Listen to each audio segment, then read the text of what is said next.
So hey guys, welcome back to my channel. আজকে দেখাবো আপনাদেরকে নতুন কিছু গাছ, আকর্ষণীয় কিছু গাছ। তো গাইস দেখতে পাচ্ছেন অনেক কিছু গাছ আছে। এটা আমাদের নিজস্ব কিছু গাছ। আর দেখুন এগুলা মাশাআল্লাহ কত বড় হলো, দেখেন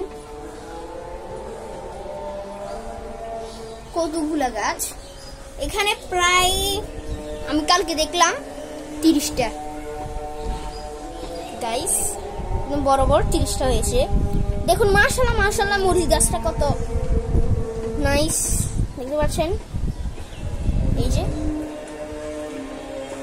তো গাইস দেখতে পাচ্ছেন মাশাআল্লাহ মাশাআল্লাহ, দেখতে পাচ্ছেন মাশাআল্লাহ কতগুলা কতগুলা গাছ দেখতে পাচ্ছেন। ওয়াই গাইস, তো গাইস দেখতে পাচ্ছেন এটা তরমুজের, এখানে বিচি ফালালে উঠবে। এই যে তরমুজের বিচি, এই যে এই যে এই যে এই যে কতগুলো উঠছে দেখুন, ওগুলো সব তরমুজের। বিশ্বাস করুন প্লিজ আমাকে, এগুলো হচ্ছে তরমুজের। সেই দেখতে পাচ্ছেন এই যে কতগুলো